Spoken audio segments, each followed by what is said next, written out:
Good afternoon, ladies and gentlemen. Welcome to the sixth session of Start Your Own Practice and Practice Management. We are having an interesting session today, that is due diligence practice. So, we are having this webinar series to, provide information or the insight into the practice in different areas, the essential area that they should know about when you start your own practice. And also to update and improve the knowledge of existing practitioners of latest development, recent trends, and also share the experience and the knowledge of existing well-known practitioners to improve your own practice. So we have doing this 6th session. There are many more sessions to come as well. So I believe this will be an interesting one for you as well. So let me introduce about DD. You all know about the financial, we know about the due diligence process. Due diligence can be, financial due diligence, it can be tax, or it can be legal, or it can cover all the regulatory aspect also. So in certain countries, they also do something like, environment DD, HR DD, so it can cover various aspects. So, if you look at in the past, when I look at it 10 years ago, look at about maybe, if you look at the transactions executed by the business leaders, probably DDs were done for about 10% of the total transactions. But now today's scenario, if you look at today's transactions, so maybe 80 to 90%, or even almost 100% transactions are going through a DD process. So the business leaders have realized the importance of a DD and impact on his business decisions when acquiring a new business or enter to a new venture. So DD usually cover the interests of the potential the buyer. He ensure the right price, he ensure the contingent liabilities or business interests are secured for the future. So we all listen to all of those from the speaker. And DD usually, a lot of expertise are involved. So it's not DD can be for different industries. There are specialized professionals. For example, if you're doing a financial DD, a DD for a financial institution, so you need to have some certain experience and the knowledge of the financial services industry. So like that, DD can be in for different industries with the different experienced professionals. So, with this, to hear more about DD, what we call due diligence practice, and is the process how it is executed, and is benefit for the particularly on the business leader, that is the buyer. And also to hear more about it, we have presented today, that is Nishani Pereira. So Nishani is actually the partner at Moa Ivan, and also director of Moa Consultancy Private Limited. She has almost 15 years experience, very known personality, and of course, she has, involved in various committees in CA Sri Lanka. Recently she was the technical chairperson of first ever regional conference, which was held in Galle. And she also has served in committees like Reports Committee, National Conference Committee, and then, member relations and women empowerment and leadership committees and so on. So she has taken part in many activities on the CA Sri Lanka and contributed for his activities immensely over the years. Yeah, she has worked in BDO as well. She has worked as associate director for BDO Partners, and also she was a person in charge of risk manager function of BDO Sri Lanka while working at BDO. Now she's now involved with Moayan and Company as a partner, and in addition to that, she is also a governing council member of YCAP, and also involved in its activities immensely. She is also a presenter in technique, that accounting auditing standards locally and regionally, and also has conducted various training programs as well. So we look forward to hear from Ishani about the due diligence process, as I'm sure it will be very useful for all of you who look forward to start on practice, and also to improve your knowledge and update knowledge on due diligence practice. Over to you, Nishani. Please take us through your presentation. Okay, Thank you, Chandra, for that interesting introduction. Firstly, let me share the slides of me because I'm planning to go through about the due diligences with you with some slide deck. Hope it's visible.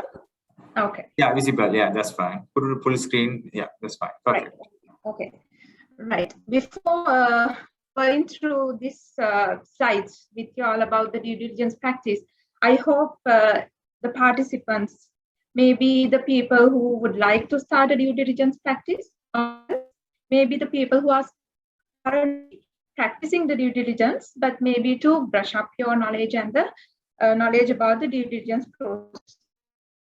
Before going through this, I just wanted to pass a message to all of you.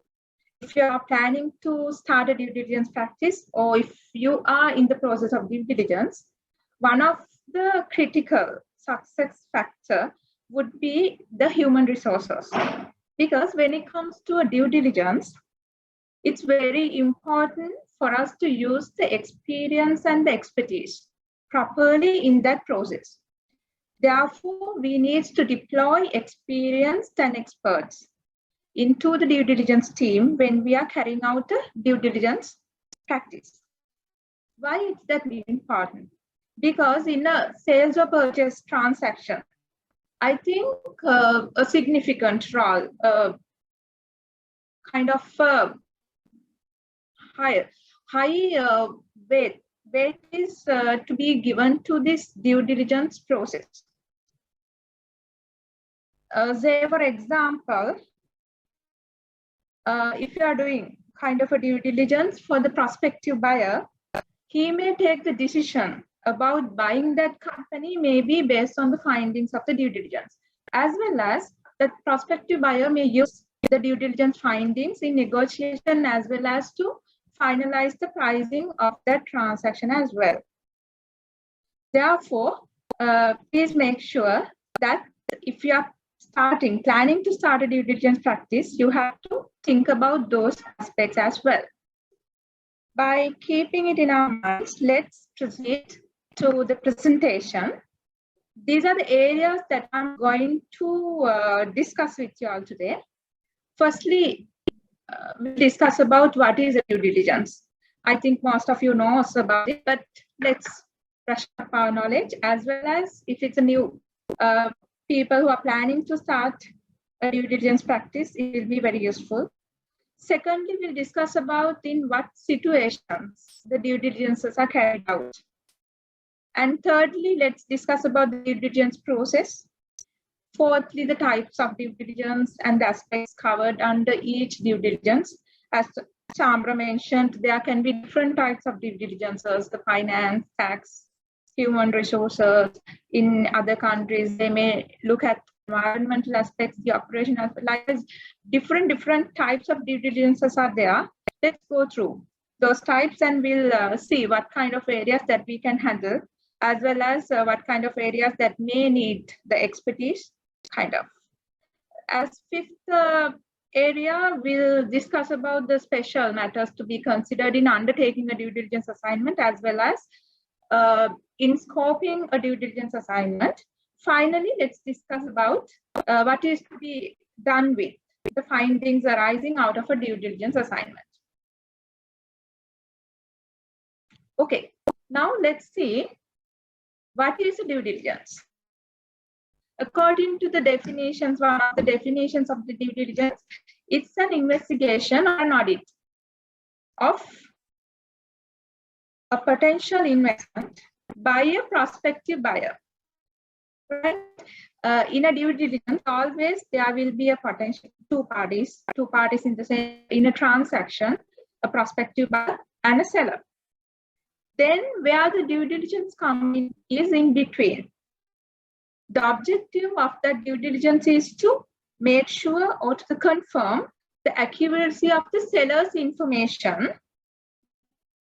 to support the prospective buyer's decision making, as well as to appraise the value of that selling company. In a due diligence review, as I stressed it previously also, It's kind of a broader thing, not like auditing. It's not itself an audit. It's a broader than an audit. In an audit, what we will do is, it will be accounting oriented. It will be based on the auditing standards. There will be a framework for us. But when it comes to the due diligence review, it's always the business oriented. We can't think from the auditing perspective. It's a somewhat similar to the auditing, but it's more than auditing, right? We have to always think it from the business orientation, business perspective. The simple thing for us to understand the due diligence properly is for us to understand the requirements of the due diligence and to identify the scope properly. I think if we can think from the prospective buyer side, if you are going to buy a company, what are the areas that you will be looking to? Those are, in simple terms, those are the areas that we need to cover from a due diligence. It's the value addition that we are giving to the prospective buyer to understand or to confirm the accuracy of the information of the sellers, as well as in the process of negotiating the price or the appraising its value properly. As I explained to you, we have to be mindful in deploying the skills. Since it's go beyond a conventional audit, we need to think about our skills as well. Because in a due diligence, we need to understand the business properly, as well as the patterns and the trends in the business lines. And we have to estimate the risk also properly. In that scenario, we need to deploy, or else we need to use the experienced people in this due diligence process. If not, it will affect ultimately to the recognition of the firm as well. Because if any buyer has taken a decision based on the findings of us, and finally in the future, if that person is going to identify which area that we have not covered, or where there's a significant finding which we have not highlighted in the due diligence process, then it will be kind of a black mark to the firm. Therefore, that's the importance of having experienced and expert people in this due diligence process. Okay, now let's look at for what purposes, or in what kind of scenarios that a due diligences are using. First, maybe by the investors. If a person wants to invest in another company, or is to take the 100% ownership of another company, that investor may need kind of a due diligence. That investor may require the practitioner to perform a due diligence on behalf of that investor in that company that the investor is interested in taking. Then the second scenario, maybe there can be scenarios where mergers and acquisitions deals will be happening. In that scenario also, a due diligence can be happen to identify the best fit of those mergers and acquisition, to identify the accuracy of the information of both the companies, to identify confirm the status of both the companies. A due diligence can be performed. Right. Now, now let's go through about the process in simple terms. I'm not going to go in detail, kind of in detail one, since this is more focusing on starting practices. I will explain this in simple terms. What is the due diligence process? What are the areas that we need to perform and identify? In a due diligence process, you will see the first in this area, analyze purpose of the project. Firstly, we have to analyze the purpose and objective of performing the due diligence. I would say this thing needs to happen before you call in for the engagement as well. Because if you analyze the purpose properly, if you identify and analyze the financials and the business case properly, you will be in a position to identify the scope properly, as well as you may be in a position to identify what kind of experience that you need to have that due diligence to perform that due diligence, as well as what kind of expertise that you need to have in your team.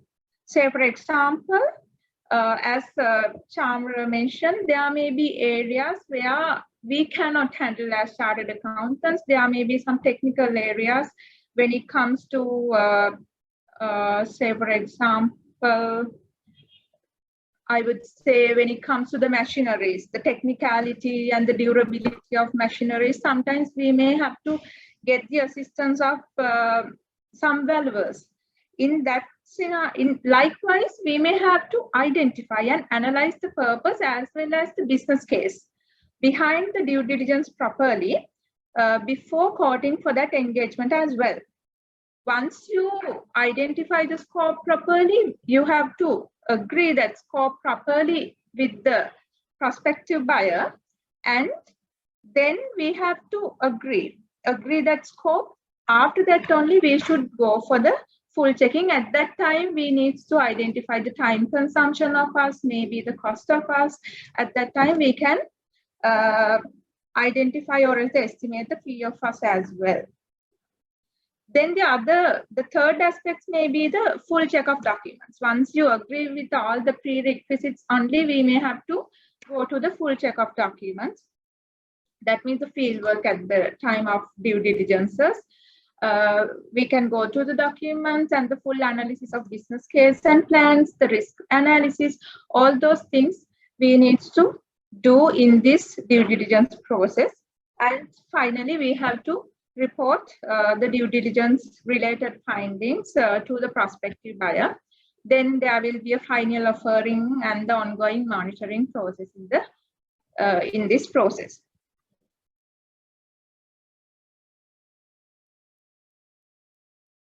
Right. And now I will say, when it comes to a due diligence, before, in normal scenario, when there is a transaction, sales and purchase transaction, always there will be kind of a contract or an agreement in between the parties before starting kind of a due diligence, right? That agreement will give what kind of terms, what kind of time period, whether they are allowing to do kind of a due diligence, all those things will be available in the sale purchase agreement also. Therefore, I would recommend you to go through that terms also before scope in that assignment, because in that sales purchase agreement, there may be terms about the length of the investigating period, items to be identified, and the dates of expiration likewise.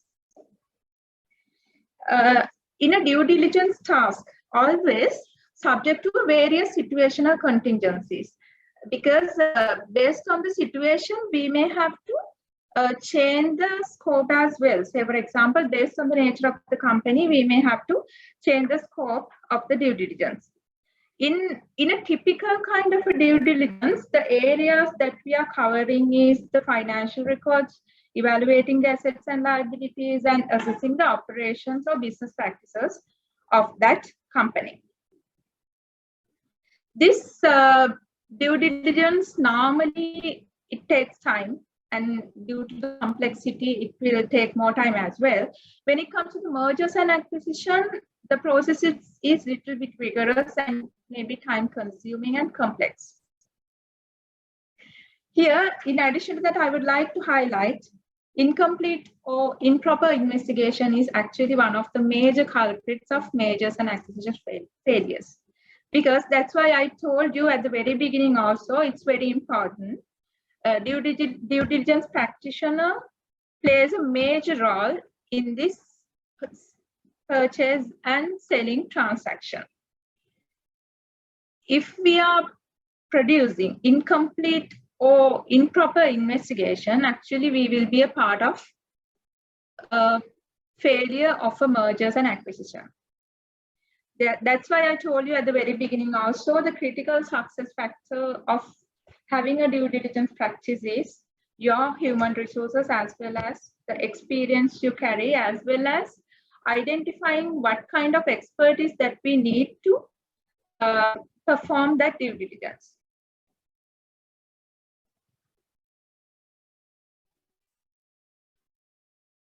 Right. Now let's move to the types of the due diligence. As we discussed, as Shamar also told, that the financial due diligence, the legal due diligence, likewise, the due diligences can be performed from several aspects. That's what I do at the very beginning also. In your scoping, you have to identify the areas that we are going to include in your due diligence. And better you have kind of an agreement with your prospective buyer that the areas that you are going to cover. These are the typical areas that we can cover in due diligence. First one is the financial due diligence. I think it's really familiar to us as chartered accountants. We are very much familiar with numbers and the financials. In this financial due diligence, the areas that we will be looking at is the financial statements and the company's forecast and projections, maybe the schedules of other inventories, debtors, creditors. We will go through those financial related information in a financial due diligence, and we will report our findings to the prospective buyer. Here, we need to focus about the accuracy of the financial records. Here, I have mentioned records in the confidentiality information memorandum. I will just go about information memorandum also. In this sales and selling and buying kind of a transaction, there will be kind of an information memorandum at the very beginning, where the seller will give the buyer. The main purpose of this document is to give kind of an understanding about the information about the selling company to the buyer to understand. Then in due diligence, what we are doing is the financial records available in that information memorandum. We are going through those financial information and we are ensuring or to confirm the accuracy of the information. In the financial due diligence, we may give kind of an understanding about the overall financial performance, stability, and detecting any other underlying issues of the financials given by the seller to the prospective buyer. The financial due diligence, actually, it's kind of a, from all this due diligence, I would say kind of a concluding area, because whatever findings that we are coming across in each and every area, if we can quantify that impact, then we have to show it through the finance due diligence findings. Say, for example, I would say that we need to go to the schedules of inventories, the debtors, creditors. When we are going through the schedule of debtors, if we identify that some debtors cannot be recovered in the selling company, then we need to quantify that effect. And we need to give the final quantifications as a summary to the prospective buyer to take kind of a decision, adjusting it to the net assets of the selling company. The other due diligence that we can cover is the legal due diligence. What are the areas that we are covering in a legal due diligence is, this is kind of a expertise area where we may have to use a lawyer, because with our expertise, sometimes we may not be in a position to carry out a due diligence of a legal nature. We may have to use a lawyer for this, experienced lawyer.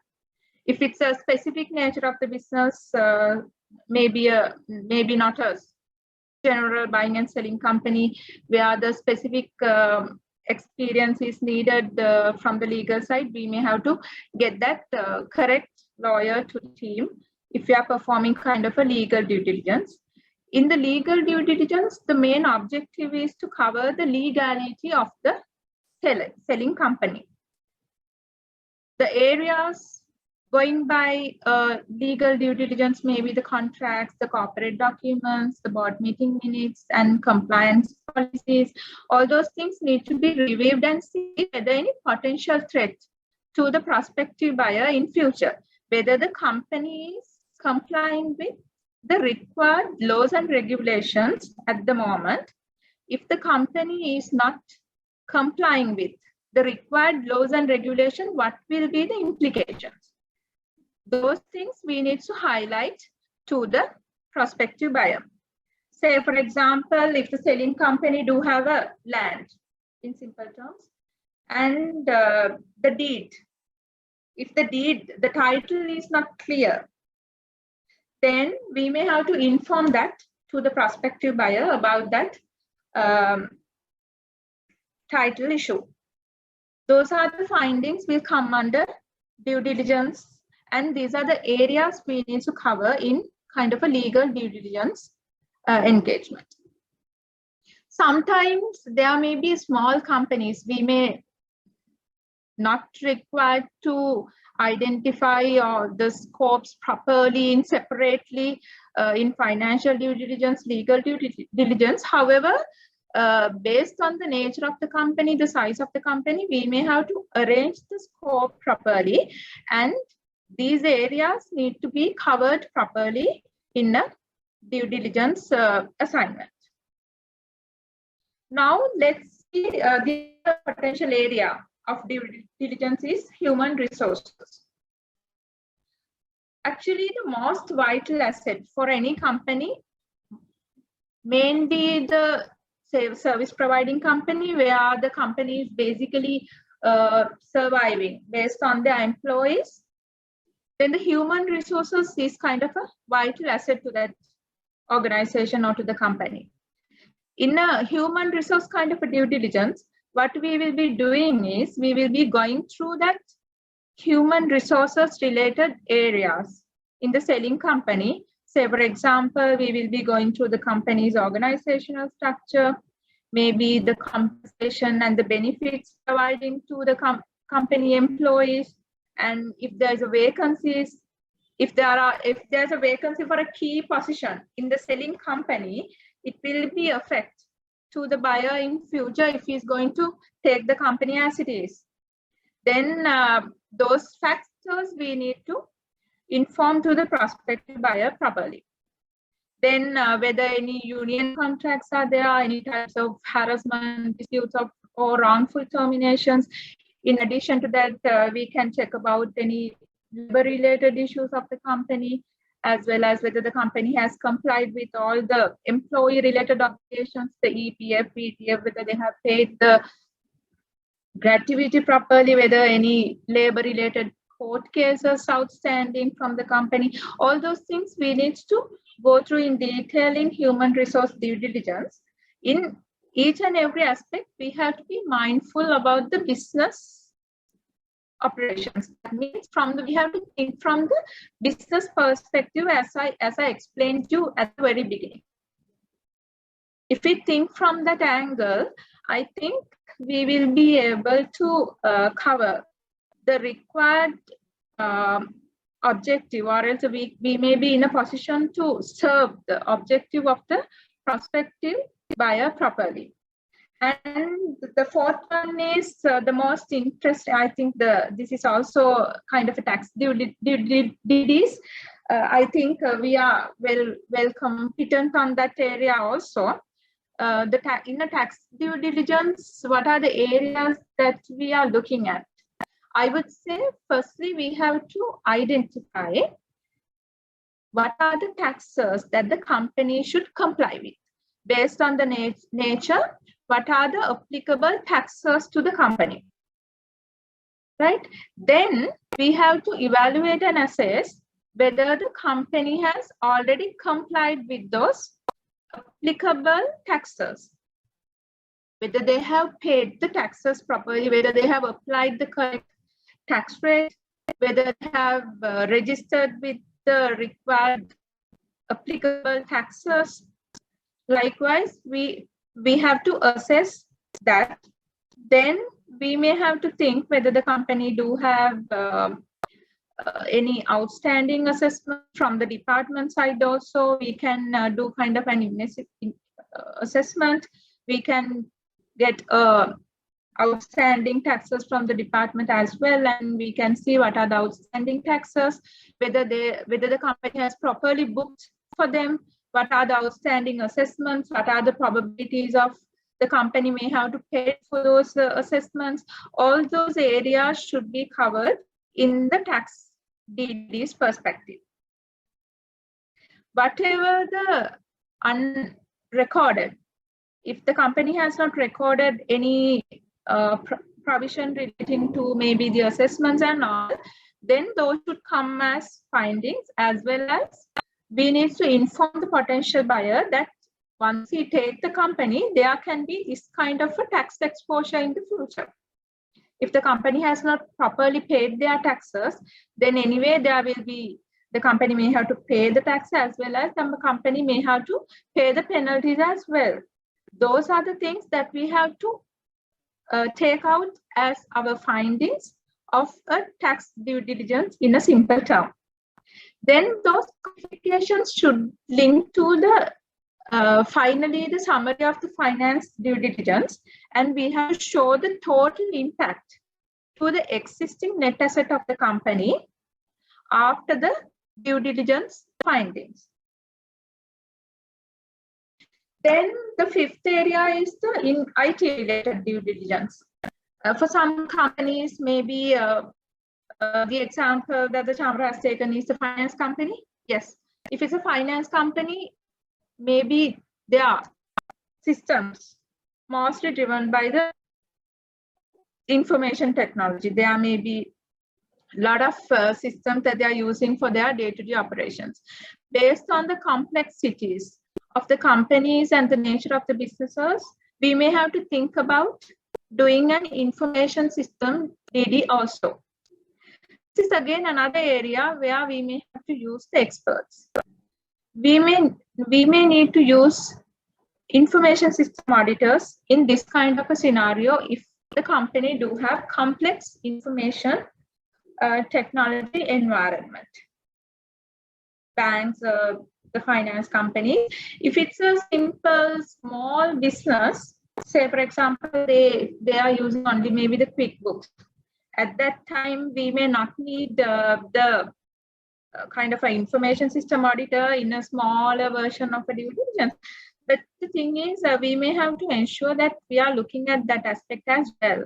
If the company may be in a cracked version of the QuickBook, what will be the implication, whether the company is taking proper backups, whether the company do have all the backups with them properly to use in future. All those things in simple terms for a smaller companies, we may have to consider. For a complex company, yes, always there should be an expert who is performing a kind of a tech IT related separate DD. Right, the sixth area is secretarial due diligence. I think that is also very familiar to all of us, since in practice all of us are using secretarial practices. We are doing the secretarial practice. In a secretarial kind of a due diligence, the areas that we are looking at is maybe the company incorporation, the secretarial documentation, the minute books, the share certificates, and the return filing from the registrar of companies, whether the company has complied with from that angle. If the company has not filed their returns properly, then the DD practitioner should inform it to the prospective buyer, as well as if there are some penalties relating to that also we may have to inform to the prospective buyer. Those are the areas in simple terms that we can cover in a secretarial DD. Right. These four types of due diligence, I think in normal scenario, basically what we are mostly using is maybe the finance due diligence and secretarial due diligence and the tax due diligence legal due diligence, HR, maybe if it's a complex organizational structure. Those are the generally the DDs, the areas that we are covering in the general due diligence. Apart from that, there are the other areas as well. Maybe the environmental related due diligence, the operational due diligence, the business due diligence, and strategic fit due diligence as well.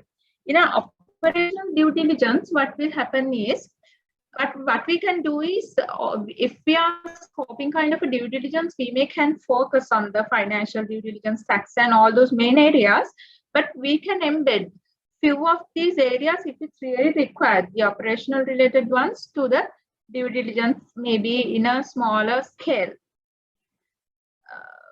In an operational kind of a due diligence, the focus will be the elements of a company's operations. The main objective is to evaluate the condition of the technology, the assets and the facilities, and whether there's any hidden risk and liabilities, kind of. In an environmental due diligence, maybe this is kind of a specific situations, maybe a situational kind of. If that company, the sales company, selling company, is more exposed to environmental related issues, then we may have to think about doing an environmental related due diligence as well, because there are environmental laws and regulations that needs to be complied with. If that selling company is not complied with all those things, then in future, then the prospective buyer may have to face the penalties, as well as he may not be in a position to, he or she may not be in a position to continue with the businesses as well, if it's kind of a serious thing. Therefore, this kind of due diligences may be situational. Based on the nature of the company, based on the nature of the businesses, we may have to think of whether we need that kind of a expertise and experience in our team for this kind of area as well. The ninth one, the business due diligence, it's more towards the customers of the company, about the customer base and the pinpoints in its industries. It will help to forecast the impact and associated risk of acquiring the firm's current customers.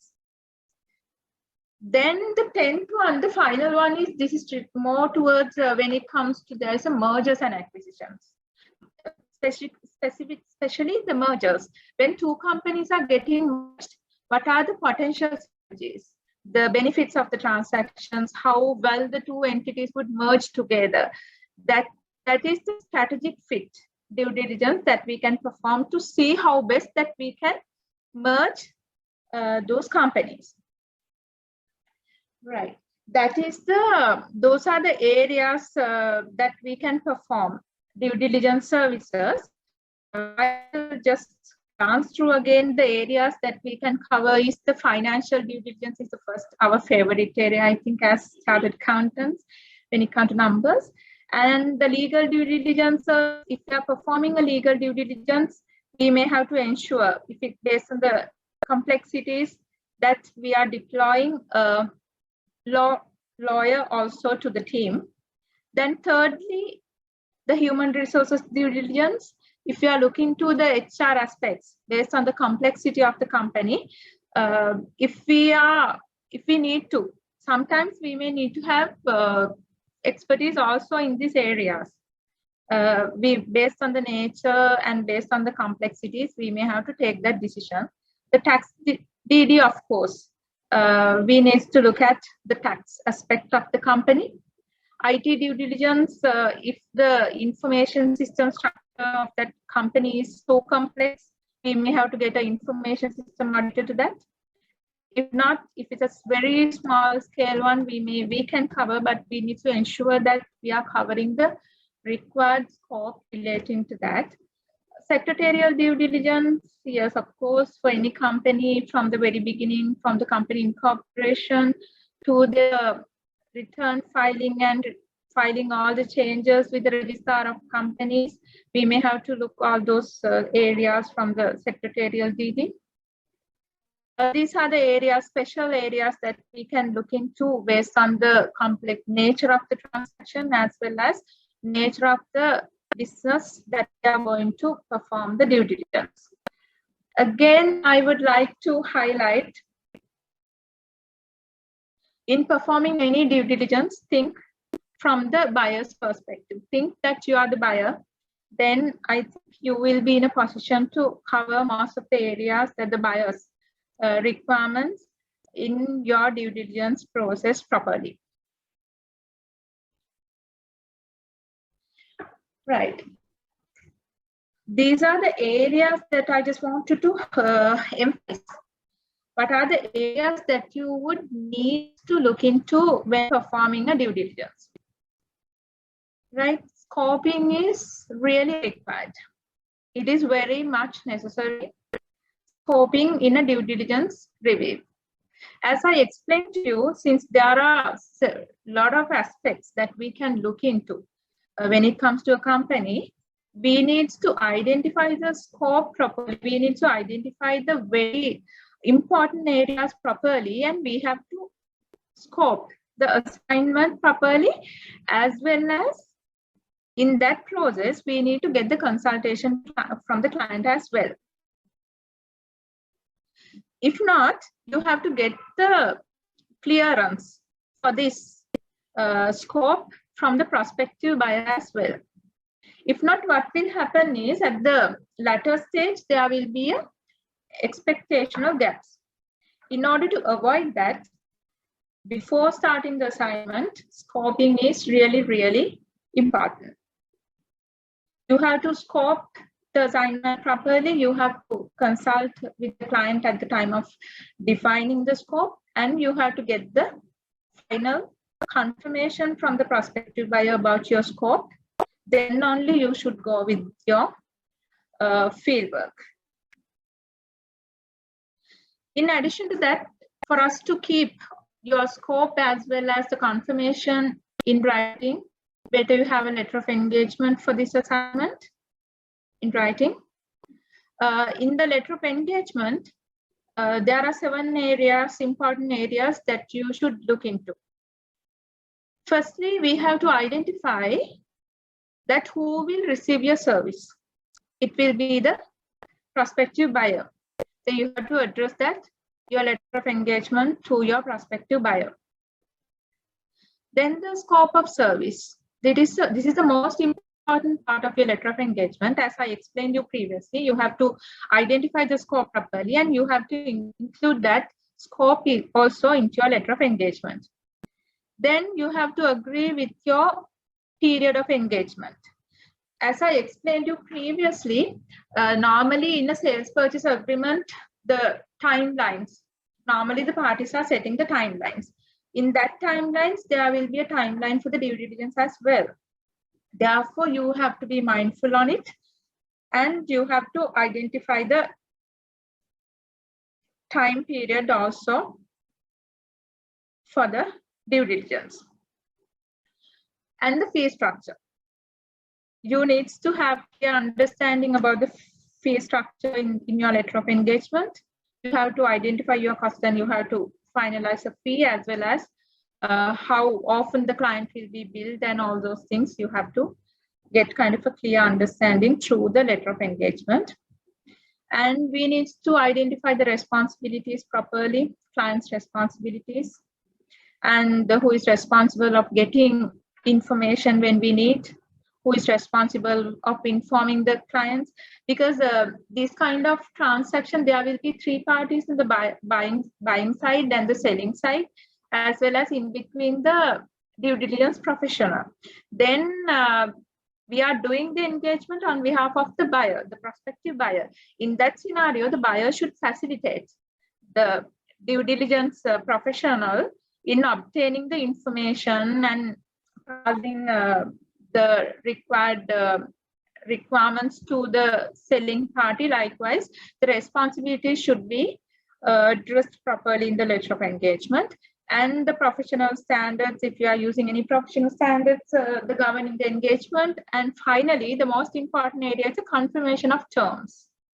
in your letter of engagement, you have to get the confirmation from the prospective buyer that he or she agree with the terms of your letter of engagement. This is to avoid any expectation gap in future. Therefore, in any assignment, not only a due diligence, but specifically when it comes to due diligence, it's very important for you to identify the scope and get it in writing and get the confirmation from your customer, the prospective buyer, properly. Right, now let's move to the final area. Final area in the sense, this is how we need to present our findings to the prospective buyer in a way that he can link our findings to his decision-making process as well as in the negotiation process with the selling party. We have the findings of due diligence. From each and every area, there may be a lot of findings. What we need to do is we need to evaluate and see whether these findings can be quantifiable, right?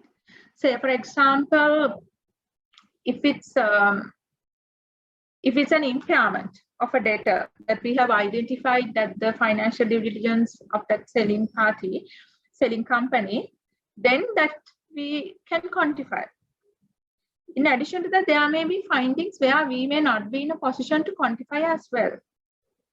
Therefore, firstly, we need to identify whether that finding is quantifiable or non-quantifiable. If it's quantifiable, what we need to do is we need to show that quantification as an adjustment to the existing net assets. At the moment, there is a net assets of the selling company. Then there may be downside adjustments as well as upside adjustments. The downside adjustments, for example, the impairment of a debtor or impairment of property, plant and equipment may be kind of downside adjustments, or else there may be instances where the book value is recorded in the financial statement, but there is a market value for that land as well. In that kind of a scenario, there can be an upside adjustment as well. The most important thing is for us to quantify and adjust it to the net assets and show it in our financial, maybe the summary. It will support the prospective buyer to understand properly the true value of this company. At the very beginning, I told you the due diligence process is to confirm the accuracy of the information of that selling company. For us to identify whether the information are accurate or not, if there's any kind of inaccuracy, then we have to adjust it and show to the prospective buyer that the net assets are getting upward adjusted or the downward adjusted. In most of the cases, in practice, we find the downside adjustment. There may be examples, say for example, there may be liabilities that the company has not booked properly. There may be assessments from the department side where the company has not booked, as well as there may be hidden kind of a risk also to the company, maybe because of a non-compliances with laws and regulations. All those things we need to quantify and adjust. If that finding is non-quantifiable, we need to explain to the prospective buyer what is the exposure in the future. That is how we have to present our findings. It will be very easy if we present our findings in this way to the prospective buyer, for him to evaluate the status or the status of the company, as well as to take the decisions, or else to use those points at the negotiation of the final price of the transactions. Right. Yeah, that's the end of the due diligences that I would like to share with you all in simple terms. Right, if you have any questions, we can take our. Yeah. Thank you, Nishani. You have done a very good presentation. Covered many areas actually in the presentation actually about the financial due diligence, and it covers about the objectives, when, how to do, what type of the types, and also the special matters like importance. And also one important thing you said about understand the objectives of the prospective buyer when we are doing a DD. That's exactly important. We as a professionals must meet the expectation of the potential buyer in doing the DD, because they engage us to understand maybe something in their mind to cover it. So put that very clearly in the engagement letter, so that you meet the expectation of the party that you're engaging you. So you have covered specific areas, a lot of knowledge. I can see a lot of comments about your presentation, so that is really useful for all of them, particularly the existing practice, the practicing members who are already in the practice, and also members who look forward to start on practice. So we have a couple of questions. First question, Nishani,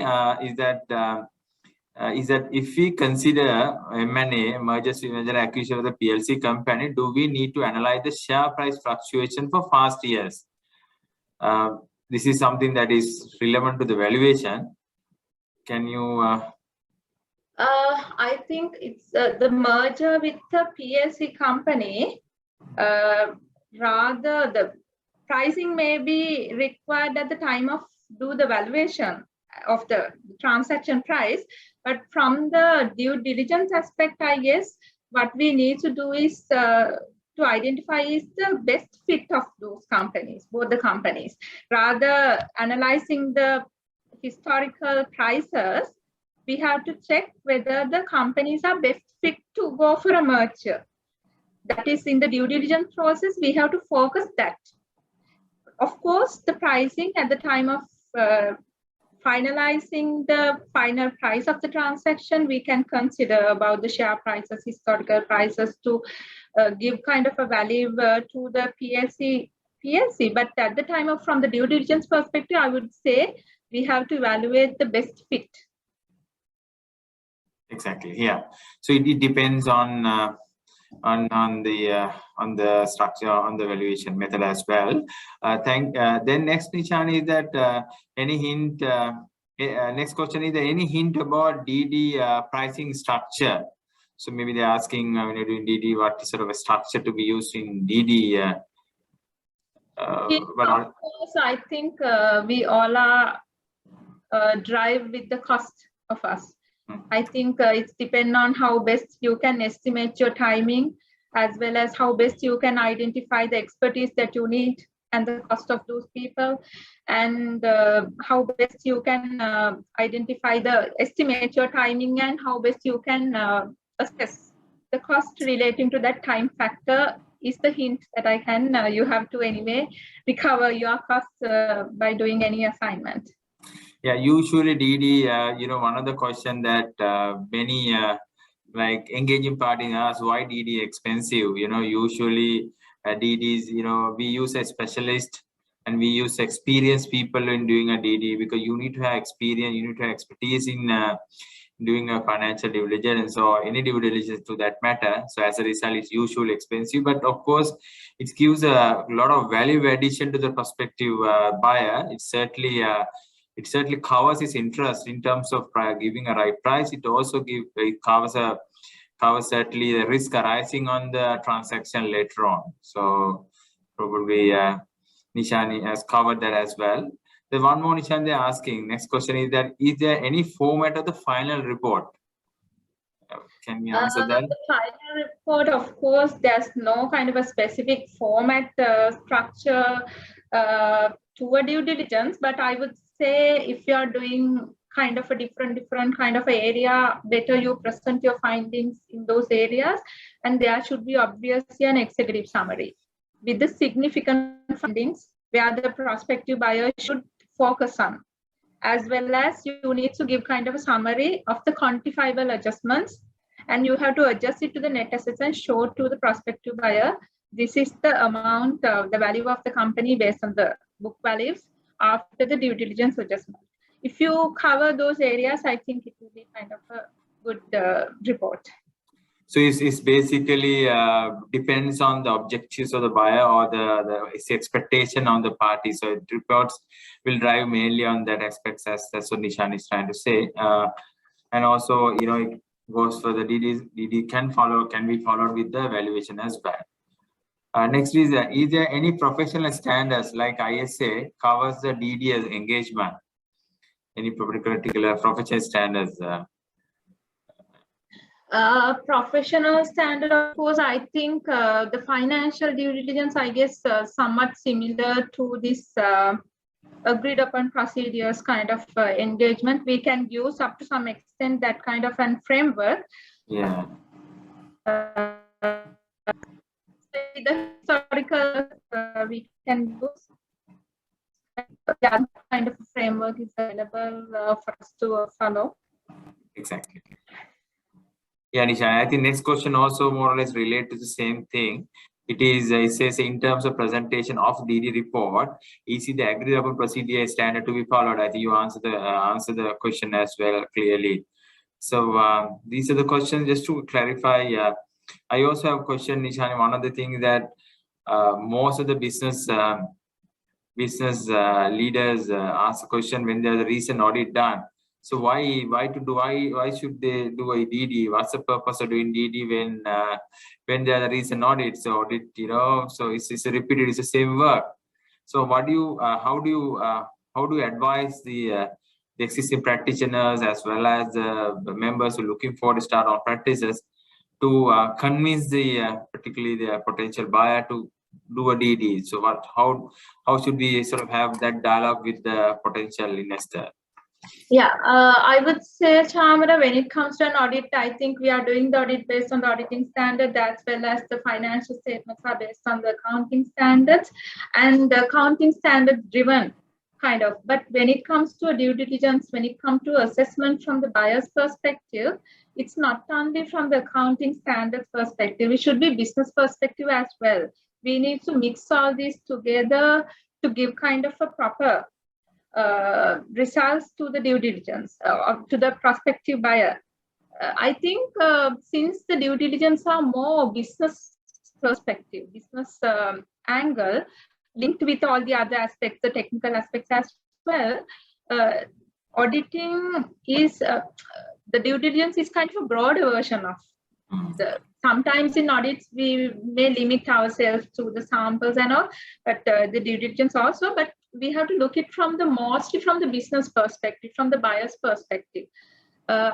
In order to cover that, I think a due diligence should be there. Thanks, Nishani. There are some more questions are there. I see you are getting a lot of questions, Nishani. Next is that, can auditor accept the due diligence assignment while doing the audit? Can auditor accept the due diligence assignment? While due diligence assignment while doing the audit, actually? I think, yeah, but the thing is, when it comes to the buyer's side, the due diligence is doing on behalf of a buyer, no? Then the buyer, in most of the cases, the buyer won't select the existing auditor to perform the same due diligence of the company. Normally, there will be a third-party auditor to perform a due diligence since it's from the other perspective. Yeah, maybe with and also to add on to what Nishani said, maybe with the consent of both the parties. So you may able to do it subject to your risk management formalities, but with the consent usually can do as well. So usually but you know, since you are doing for buyer and then seller can be a different party, and it can be the auditor can be a different professional firm also. Those are the questions, Nishani. There are a lot of questions relating to the video and your presentation, and they want to have access to your presentation. They like to see the video. Those who have a lot of asked those questions, I like to inform that I think the message is typed here as well. You can see that there is uploaded to CPD the portal, so you can access there and see the presentations. Of course, you can contact Nishani if require any further clarification. She is available most of the time Institute as well and helping Institute extensively. So thank you, Nishani. Thank you so much for taking us through on very good session. So I'm sure it was very useful for all of us. Thank you once again for all your valuable presentation for all the CA members.